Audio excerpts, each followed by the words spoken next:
Nggak pede Pak, saya yang digadang-gadang sebagai generasi emas.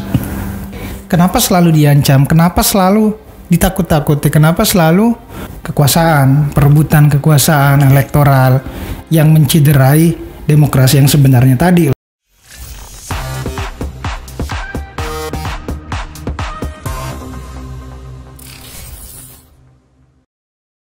Tapi kalau menurut Rian sendiri tentang guru-guru di Indonesia nih, khususnya yang honorer deh, menurut dirimu tuh apakah sudah sejahtera atau seperti apa ya? Wah, Berbicara kesejahteraannya deh untuk guru-guru honorer. kebetulan ibu saya juga guru SD sih. Jadi awalnya kayak benar-benar sulit. Sampai saat ini masih ngajar ya nih, Ibu Sampai ya? saat ini masih ngajar, sulit. Guru SD di daerah gunung gitu, sekolahnya juga gak terlalu ini. Tapi ya yang pengen saya bilang bahwa guru tuh benar-benar dia kayak nggak pengen dilihat orang gitu, nggak kayak pejabat hari ini gitu. Kerja aja bang, kualitasnya nggak terlalu bisa dibilang yang tadi kita tahu. Oke. Tugas utama guru itu kayak benar-benar mendidik orang jadi, bahkan ada yang sampai jadi presiden segala macam, tapi nggak diprioritaskan gitu. Malah Padahal tanggung jawabnya berat loh ya. tanggung jawabnya besar banget. Peradaban hari ini kan dibangun ya karena itu pendidikan. Bagaimana proses itu harus didukung dengan kemampuan para pendidik. Tapi kalau pendidik aja nggak disupport, ya gimana yang terdidik itu bisa maju, berpikiran yang lebih luas, keterbukaan dan segala macam.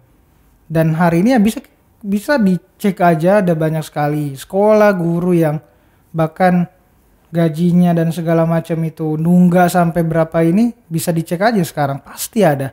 Tadi itu kan masalah main course yang gue bilang tadi yang harus diselesaikan sekarang. Ya memang ini jadi masalah yang struktural juga sih. Tapi lagi-lagi cara melawan itu ya dengan cara tadi, bagaimana pemimpin atau yang benar-benar punya kekuasaan peduli akan hal itu bisa selesai kok. Jadi selalu kalau Rian telisik tuh lebih jauh pasti ke pucuknya gitu. Siapa yang memimpin, kalau ada ini ya berarti dia gagal gitu sebagai pemimpin. Dia nggak bisa mensejahterakan guru dan segala macam karena tugasnya itu. Nggak usah melompat jauh-jauh soal apa namanya, ya memang kita harus menyesuaikan dengan zaman, menyesuaikan dengan teknologi, tapi hal-hal yang mendasar aja gak selesai, ya gimana kita mau ngelompat lebih jauh gitu lah. Gitu sih pandangan gua bang. Oke. Apakah harus viral dulu kalian ya? Tapi kan proses kalau berbicara guru honorer ini sendiri kan agak terlalu ini ya, struktural banget ya, agak terlalu complicated lah ya. Rian pernah berkonten seputar dari beberapa konten kreator juga harus viral. Salah satunya ada Bima, terus ada Husein di Pangandaran berbicara seputar dari pungli, dan juga tentang Apip ya yang di Bengkulu seputar kepanjangan dari kepala desa. Itu jadi harus viral dulu baru dilihat. Itu kenapa ya nih? Ya harusnya tanya ke pejabatnya sih. Tapi lagi-lagi ya itu yang terjadi bang. Kalau nggak ada atensi untuk dilihat banyak orang nggak mau ambil banyak peran di sana.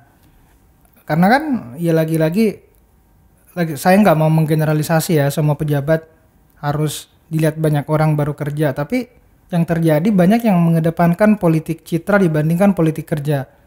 Ya kita lihat aja siapa yang lebih banyak pencitraannya lah. Pencitraan bagus tapi berlebihan itu kayak agak geli juga ngelihatnya, ikut tren sana sini dan segala macam. Banyak yang kayak gitu, kayak mengambil kesempatan untuk dilihat banyak orang tapi ya udah nggak perhatiin kaidah-kaidah yang benar-benar harus dipertahankan sebagai seorang pemimpin yang dilihat banyak orang gitu. Karena selalu bagi gua tuh bang, problem kita hari ini adalah orang-orang yang cenderung menempati posisi paling tinggi atau dilihat oleh banyak orang itu selalu mencerminkan sesuatu yang tidak baik. Dia tidak memberikan contoh sebagai role model, sebagai pemimpin, sebagai panutan. Itu yang terjadi. Kita lihat penyelewengan, kita lihat harusnya polisi yang mengatur segala macam, menertibkan polisi yang lainnya, ya justru menyakiti polisi yang lain gitu loh. Banyak lah. Maksudnya dalam artiannya yang ketika melakukan tujuan yang benar itu justru banyak challenge-nya, banyak tantangannya justru ya. Iya. Kurang lebih seperti itu kali ya. Iya. Tapi yang pengen gue bilang tadi, kayak misalnya hari ini tantangan terbesar kita itu ya itu tadi orang-orang yang mendapatkan kekuasaan tapi tidak diberkahi talenta. Jadi antara kekuasaan dan talenta ini nggak nyambung, Bang. Ada yang talentanya bagus, tapi ya dia nggak diberkahi atau diamanahkan sebuah posisi yang bisa memberikan kebaikan untuk orang banyak. Nah, ini nih yang gue pikir harus ada orang-orang yang mampu melihat situasi yang terjadi hari inilah antara talenta dan kekuasaan ini tadi, agar ya tadi kita bisa menciptakan pemimpin-pemimpin yang bisa jadi role model, bisa jadi panutan bagi orang banyak. Tapi ya kalau bicara soal viral itu tadi, sebenarnya agak lucu sih. Kayak ini kritik ke Pak Jokowi juga sih sebenarnya. Harusnya kan kita nggak ngapresiasi Pak Jokowi itu datang ke jalan-jalan yang berlubang ketika itu viral. Harusnya diketawain, Bang. Kalau saya. Harusnya? Karena artinya dia nggak, atau bukan presidennya ya, tapi ya orang-orang yang harusnya diamanahkan untuk itu artinya nggak bekerja dong. Orang-orang yang di sana yang harusnya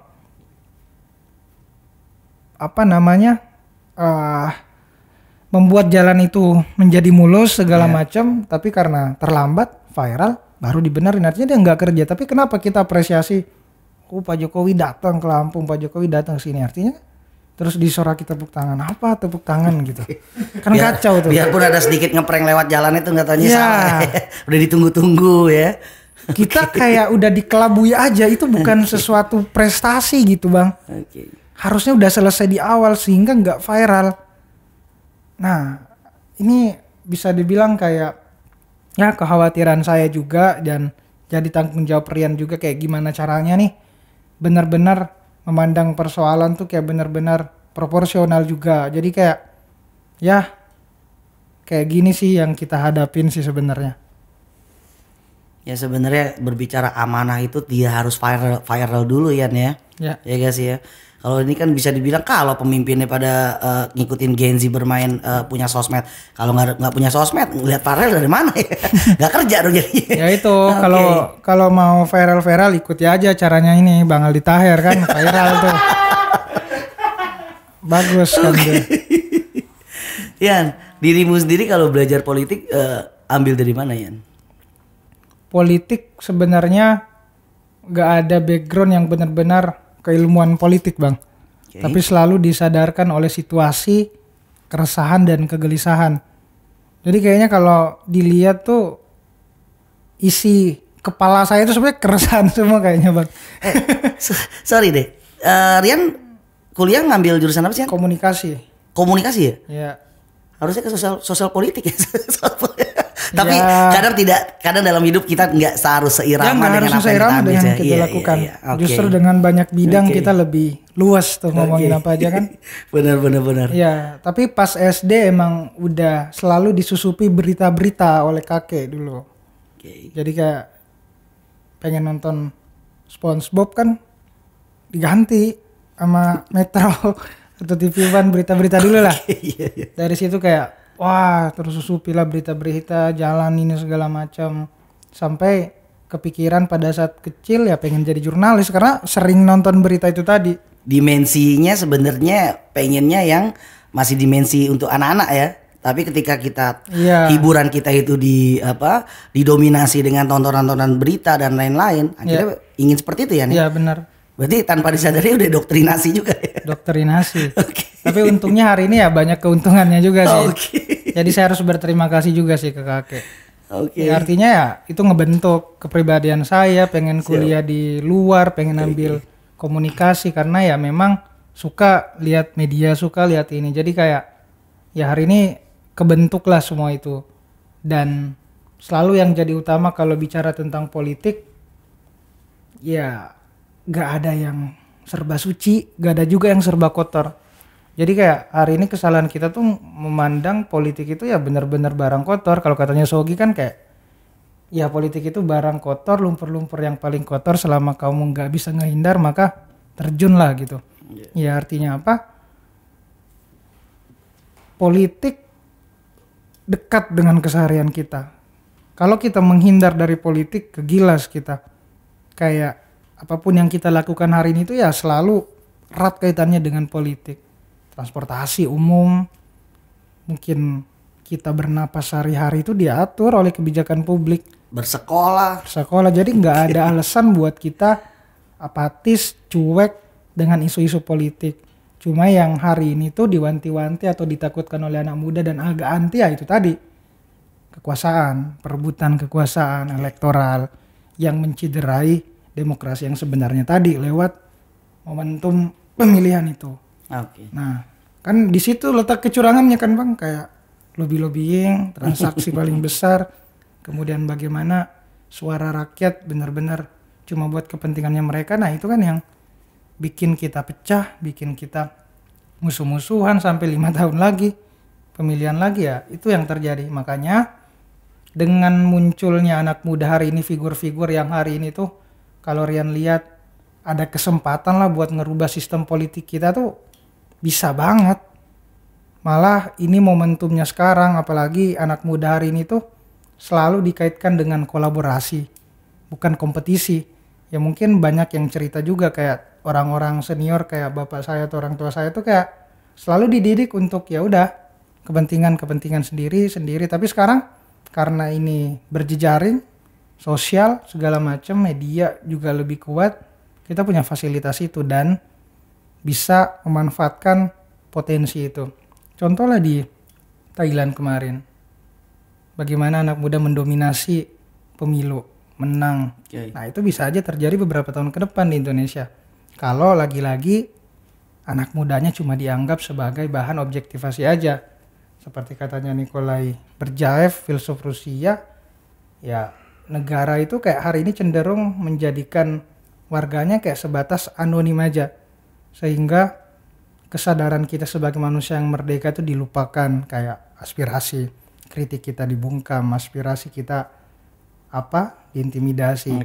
Jadi ya beberapa tahun ke depan jangan salah ketika anak mudanya marah dan benar-benar terulang ketakutan yang dikhawatirkan oleh tokoh-tokoh senior. Itu sih. Tapi kalau menurut dirimu nih Yan, kalau di negara kita politik untuk hari ini seperti apa Yan?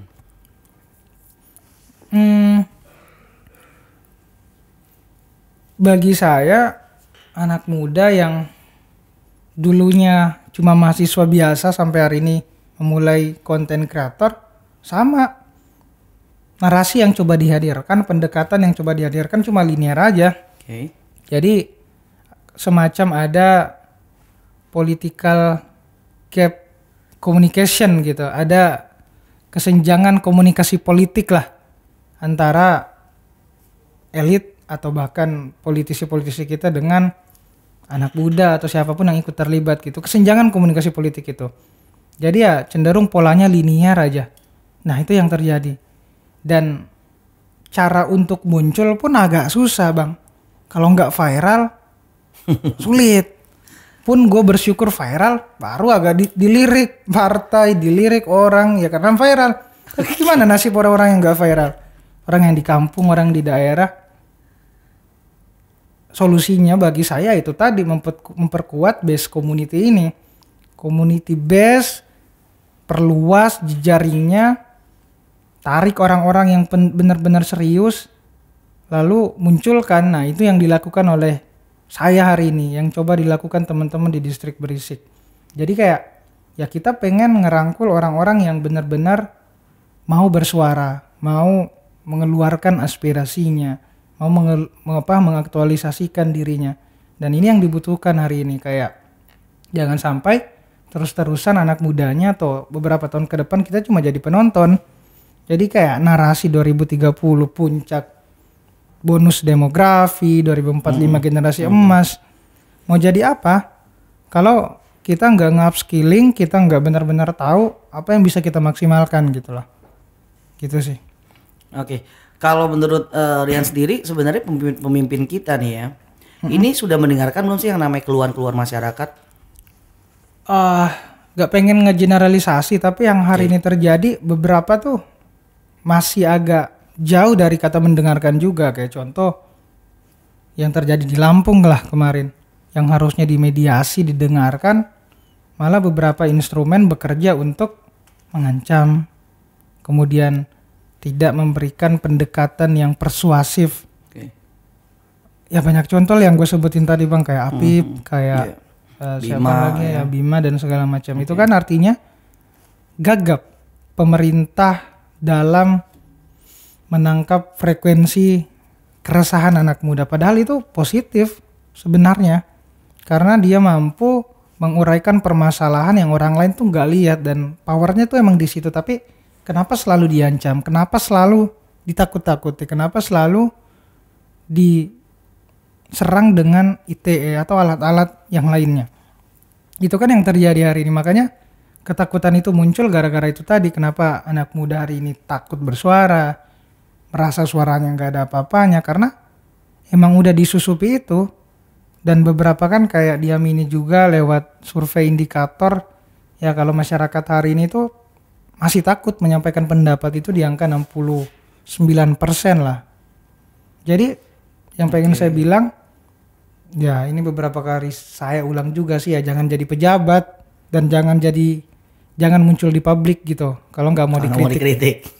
Jadi kayak sesimpel itu aja ya, diem aja, nggak kerja, nggak ngelakuin apa-apa kalau lu nggak mau dikritik. Karena setiap apa yang kita lakukan hari ini pasti akan ada kritikan yang masuk, akan ada narasi tandingan atau feedback yang nyampe ke kita. Artinya kalau nggak ada kritikan ke kita ya lu nggak kerja. Jadi bersyukurlah kalau dikritik, jangan malah dituding apa segala macam. Nah ini buat pejabat-pejabat kita hari ini, gimana menjadikan kritik itu harusnya sebagai feedback untuk berpikir lagi, oh ternyata ada yang salah nih kalau gue dikritik, sehingga gue bisa mengurai, mengidentifikasi yang sebenarnya.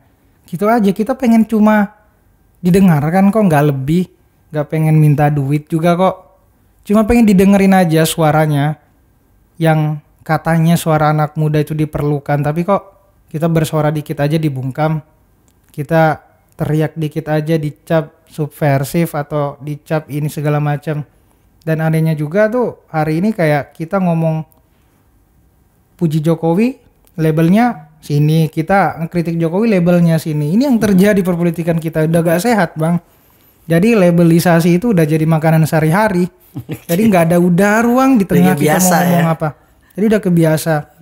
Jadi menurut saya kayak ya udah sebutek itu kali ya kolamnya. Jadi gimana caranya tuh ya tadi anak muda muncul sebagai disinfektan lah. Setuju. Itu aja lah. Ian, tapi lo sebagai anak muda nih, ketika pemimpin tidak menepati janjinya, apa yang lo lakukan? Coret bang. Coret aja langsung, gak usah lama-lama. Dia mau nyalon lagi dicoret, karena anak muda tuh hari ini ingatannya kuat karena jejak digitalnya ada kan. Kita tahu dia partai yang benar-benar banyak jejak korupsinya, atau orangnya ini bekas buronan terus nyalon lagi, ya ngapain kita pilih. Jadi ya sesimpel itu sebenarnya. Makanya selalu ditanya, Rian bakal milih siapa di 2024? Salah pertanyaannya, harusnya mencoret siapa gitu loh. Karena kalau memilih artinya ya kita nggak kritis, kita bakal terpolarisasi, kita bakal kedikte buat gue milih ini, omongan capres A atau C udah singkirin aja. Tapi kalau mencoret ya artinya lu terbuka dengan segala informasi. Misalnya Pak Ganjar kemarin ngomongin tentang Timnas U20. Ya kalau nggak senang bola coret aja. Atau misalnya Pak Anies ngomongin tentang mobil listrik segala macam. Ada yang nggak suka itu ya coret aja. Tapi ya usahakan ada perdebatan di situ.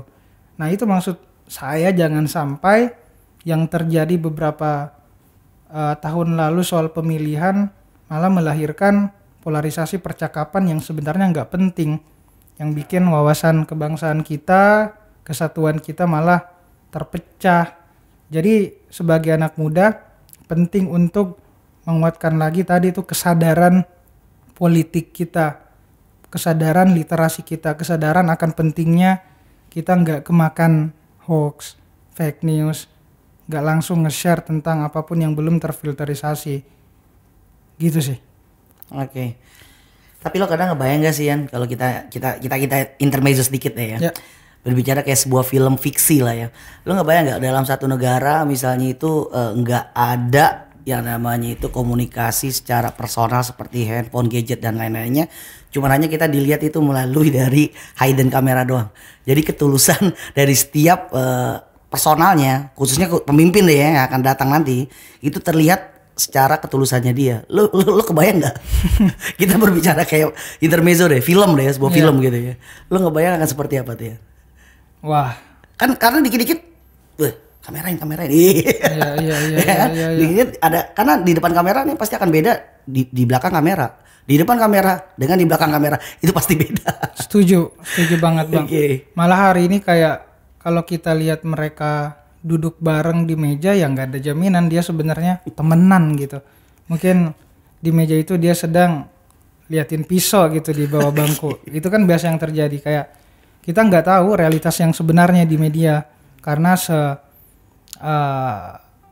buyar itulah.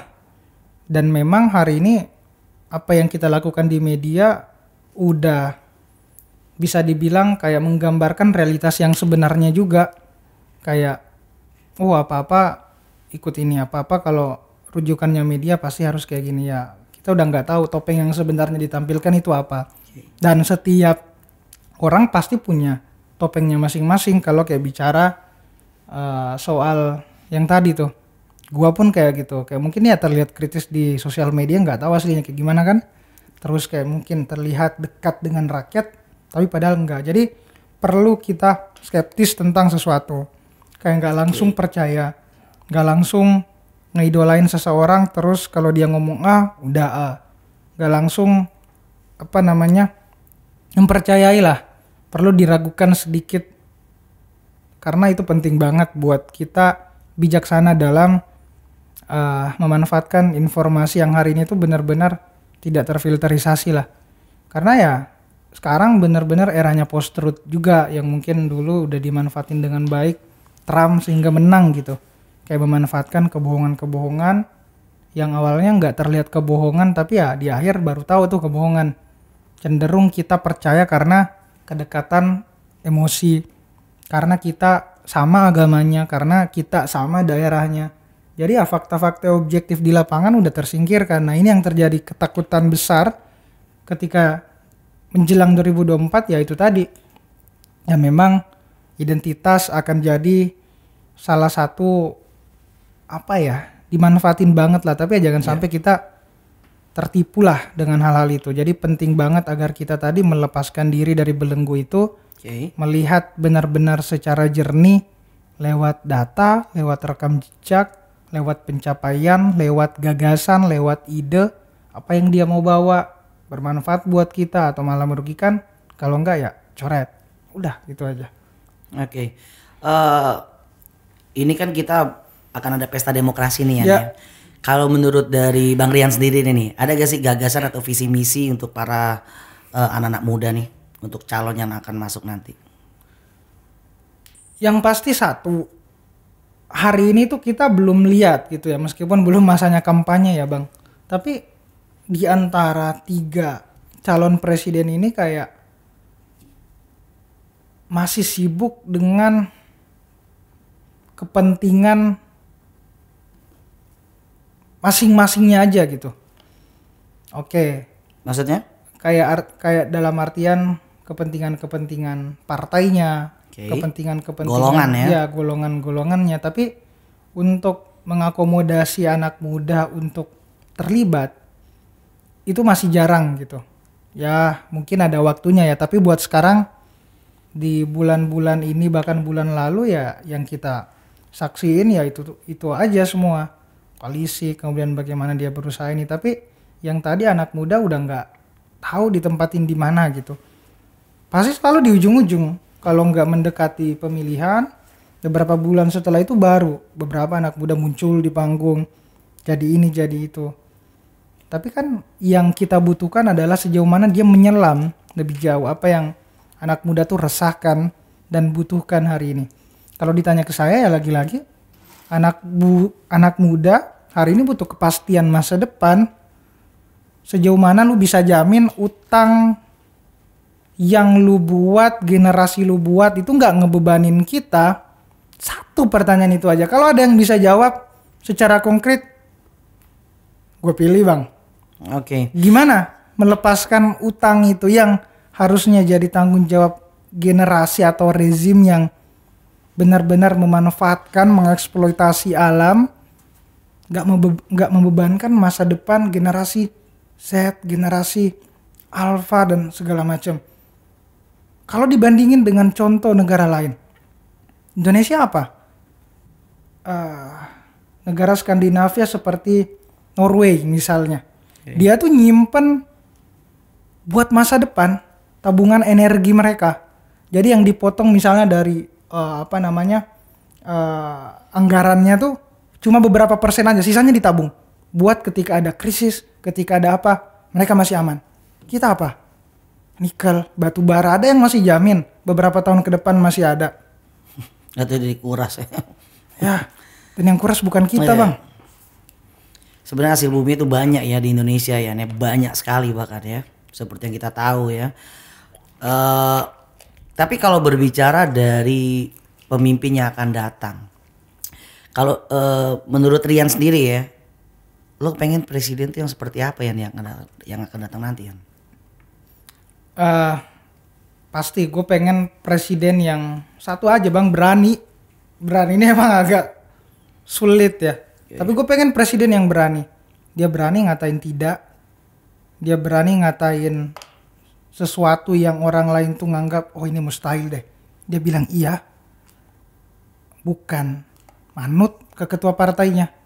Bukan manut ke golongannya. Bukan manut ke siapa. Tapi benar-benar semerdeka itu. Keberanian. Kita butuh pemimpin yang berani mengatakan tidak. Dan lagi saya cuma pengen bilang bahwa ya pemimpin itu harus diberkahi keberanian, karena hari inilah bisa kita lihat sejauh mana pemimpin itu benar-benar punya kemampuan untuk memberikan sesuatu yang besar untuk generasi ke depan. Itu aja, berani untuk ngambil resiko sehingga ngedepanin main course tadi, bukan yang remeh, yang receh. Tapi ngambil resiko untuk sesuatu yang jangka panjang itu lebih menarik. Dan tentu saja saya cuma pengen bilang bahwa selain keberanian ya diperlukan pemimpin-pemimpin yang punya ide cemerlang untuk menghadapi tantangan-tantangan yang tidak pasti ke depan. Ya bukan berkutat di dalam negeri aja, karena tantangan terbesar kita tuh kita bicara global, persaingan global. Nah, ada nggak yang bisa menjawab itu? Karena kita benar-benar berada di tahap menuju yang digadang-gadang sebagai Indonesia Emas tadi 2045. Kalau misalnya pondasinya aja udah salah, saya yakin nggak pede pak. Saya yang digadang-gadang sebagai generasi emas, ya meskipun orang-orang senior pede ya karena mereka bukan yang ngelakuin, tapi yang lagi-lagi ya itu tadi, kita butuh pemimpin yang berani bang.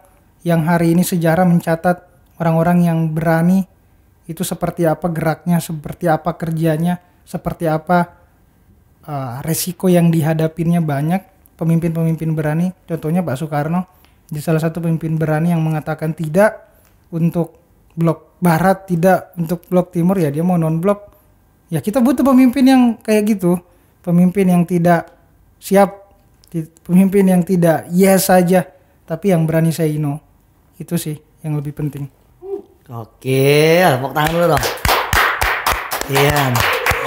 Tapi ini kita berbicara seputar pesta demokrasi. Oh sebentar, ada yang pengen nanya nih. Mau nanya? Oke.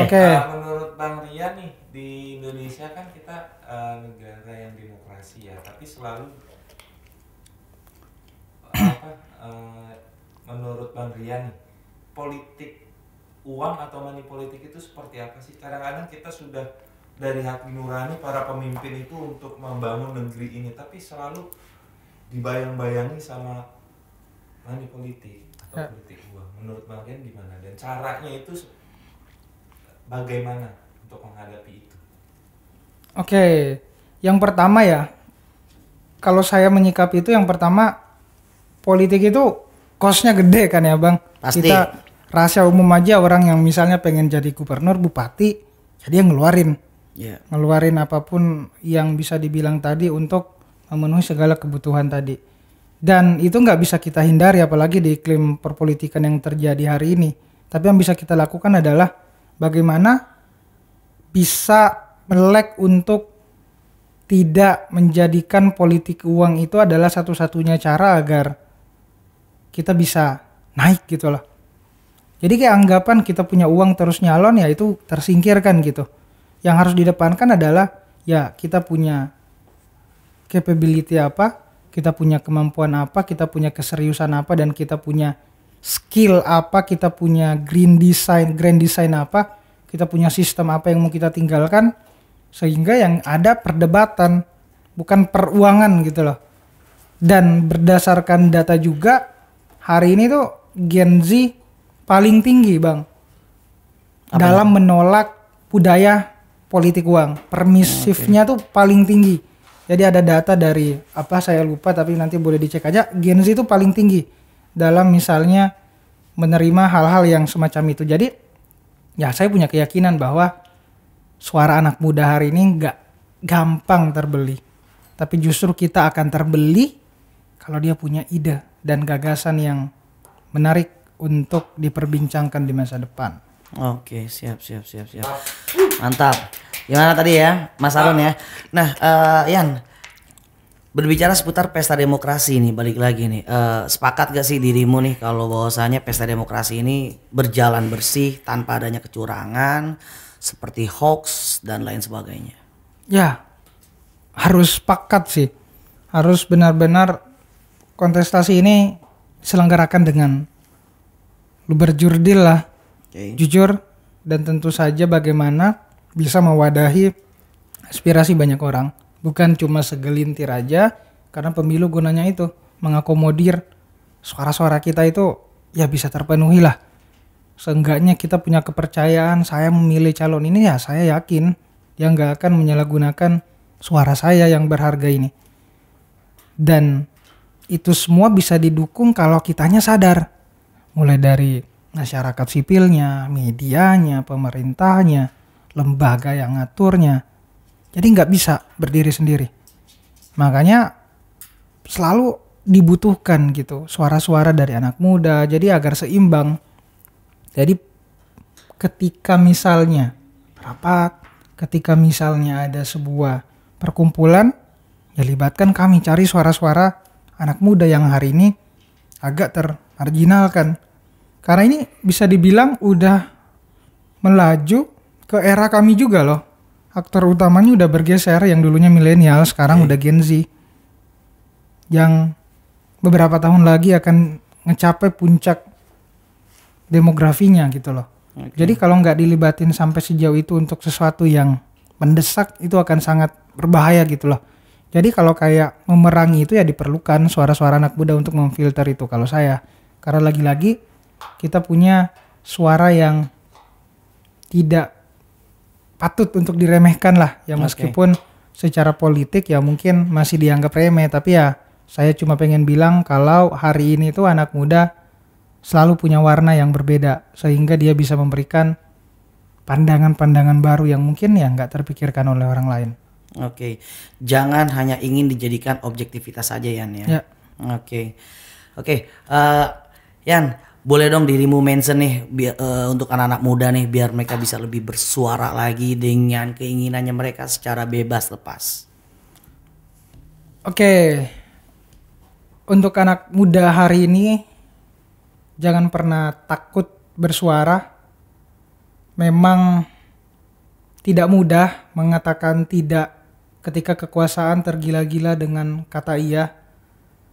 Ketika ketidakadilan merajalela, maka keberanian harusnya menjadi berkah bagi semesta. Ketika ketidakadilan terjadi dengan serampangan, maka melawan harusnya menjadi keharusan.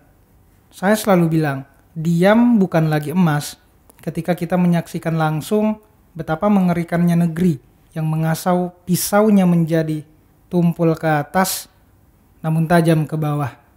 Ini saatnya kita bersuara, berteriak selantang-lantangnya dan mengakhiri ketidakadilan, karena dari suara kita lah keberanian itu menular. Debat tetap pakai adab. Sekian. Presiden Gensi kita, Rian Fahardi. Ya, thank you banget ya. Siap. Thank you banget. Gokil. Oke. Diskusi kita berbicara dengan podcast Muda Bersuara pada hari ini. Semoga ini bisa ada manfaat buat kalian anak muda di luar sana. Dan buat kalian yang ingin bersuarakan, mengaspirasikan dengan apa yang kalian inginkan. Menjadi anak muda itu jangan malas-malesan. Menjadi anak muda itu mari lakukan perubahan dengan aksi dan mungkin bisa dibilang viralin dulu ya, rame-rame yuk, bareng-bareng kita viralin. Sampai bagaimanapun pemerintah harus melihat ya, suara anak muda itu jangan hanya dijadikan objektivitas saja ya, karena peran anak muda itu sangatlah penting untuk merubah negeri tercinta kita Indonesia ini menjadi lebih baik. Inilah dia Muda Bersuara, suara anak muda untuk merubah Indonesia yang jadi lebih baik, seperti salah satu contohnya Rian Fahardi.